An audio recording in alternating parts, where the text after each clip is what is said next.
Moving over to Texas, there's a new medical kidnapping. We are seeing these happen all the time. You take your child, your sick baby, your sick toddler, your sick 9-year-old to the hospital, and you disagree with a doctor. Well, you better watch out, because you could have your child taken from you and your life destroyed in a matter of hours. I've been reporting on cases like this, from Maya Kowalski to the Hernandez family, and now this one in Texas. Oh my goodness. It's been over 60 days without my son. Mother fights to get son back from CPS following a trip to the hospital.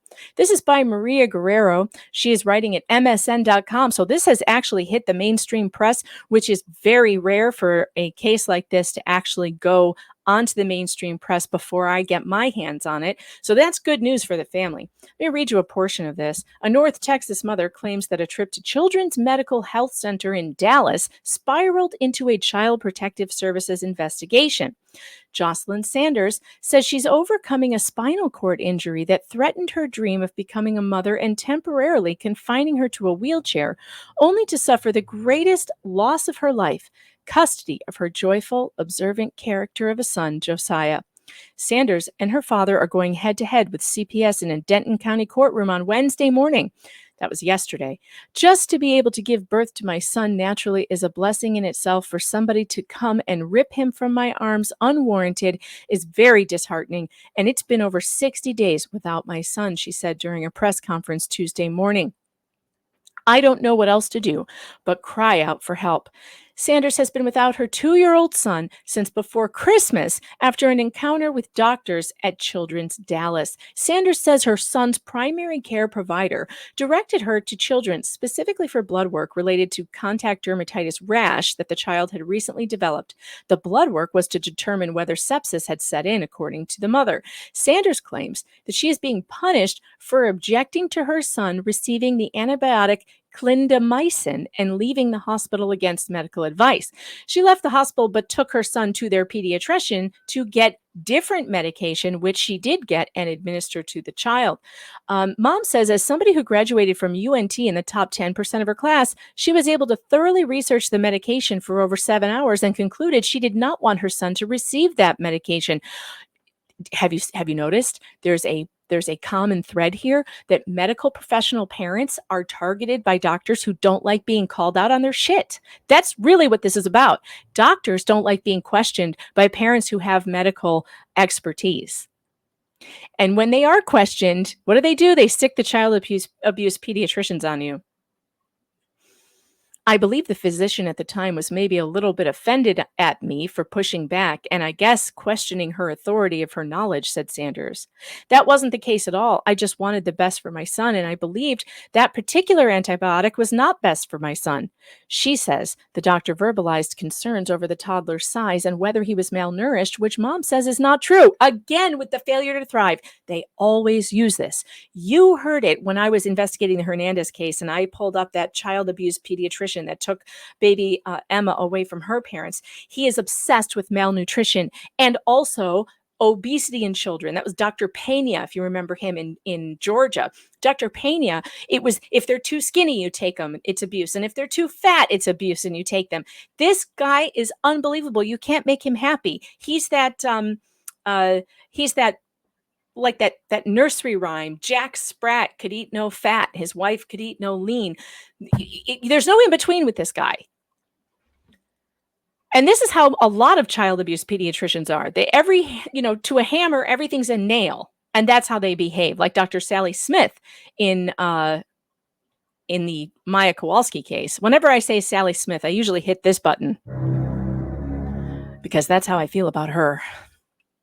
And all these child abuse pediatricians who are just circling the waters in the hospitals, waiting for the next family to attack, waiting for the next innocent family. Who will it be this time? Oh, it's going to be the kid with the rash. Yeah, let's take a kid with a rash that is clearly not abuse and take him away from his parents. What an outrage. According to Sanders, she breastfed her son for 2 years and had recently weaned him off, leading to common challenges with food, but also something that a feeding therapist was about to help with. Again, breastfeeding moms is also one of the things Dr. Pena put on his list of red flags, if you can believe that. Red flags! Red flags, folks. Breastfeeding is a red flag to these people. Child abuse pediatricians, they think that breastfeeding is a sign of abuse.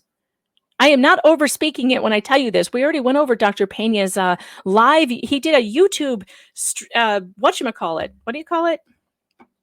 A YouTube presentation on this. And he included a red flag was a breastfeeding mother. Who else was a breastfeeding mother they took the baby from? Oh, Dr. Pena. Yeah, he took that baby from the Hernandezes and she was breastfeeding. 3 months old, they snatched that baby. If you want to get caught up on the Hernandez case, visit my YouTube channel, and in the show notes, I will link the Hernandez videos that I have done in the show notes because you do need to catch up on that case. Her father, Jason Sanders, mom's father, grandpa, says claims of the boy being malnourished are short-sighted and do not take into account that his daughter is petite, he is slim, and therefore his grandson is likely to be on the smaller end of his age group. This happened to me. I was petite. I was tiny. I made up for it. My kids were petite. My firstborn daughter was only 19 pounds by the age of 2, and a doctor tried to pull this shit with me. And I said, oh, thank you very much. Walked out of her office, never went back. Found somebody else who said, your kid is failure to thrive. I'm like, no, she isn't. No, she's not. She's just small, genetically small. Be careful when you hear failure to thrive, folks. It's the new license to take your kid. Now, this is where the story gets really insane. A CPS investigator and Corinth police officers there at the request of CPS later showed up at her home. She advised us that we could voluntarily take my son back to the hospital, said Sanders. And I said, yes, ma'am, I have no problem. We can take him to Children's Plano. However, I will not take him back to Children's Dallas, just given that we didn't have a good experience there. Sanders says she then asked the investigator, who she describes as a trainee, if she had any court order to be at her home. The woman, she says, called someone and returned informing the family, we no longer have the opportunity to take my son to the hospital and that she'll be taking my son. Coring Chief of Police Jerry Gardner confirms the exchange took place after speaking with responding officers and reading their report. The department is often asked to accompany CPS workers when they seize the child, claiming he is in danger, given concern over his medical care in these often emotionally charged situations. Yeah, you think you'd get emotional when someone comes to take your kid? You bet your ass I would. Garner says his offices are there to enforce the law and ensure no one's rights are violated. Well, then why did you let her rights be violated, sir? You observed that they came without a warrant. They made a warrantless seizure on that child. You had a duty to stop that from happening as an officer of the law. What a joke these police officers are. What a joke. What the officers observed was the child who was with his caretakers did not appear malnourished, said Garner. This is the police chief. He's admitting the kid was not malnourished. He was eating, he was drinking, he had a rash, but there was nothing they saw that caused them to think we need to put an emergency protective order on this child. Police do not need CPS permission to issue the order, he says, but they still let the CPS worker take him. A CPS worker then instructed the officer to seize the child, and the officer refused. We're not going to do that, said Garner. Again, there's no reason to believe the child is in danger. Exigent circumstances. So he did the right thing there. We're here to keep the peace, but we're not going to assist in taking this child. But they let CPS take the kid. So they stood back and watched as this child was kidnapped by a CPS agent with no warrant. The cops knew there was no exigent circumstance. This is not going to play well for him in court.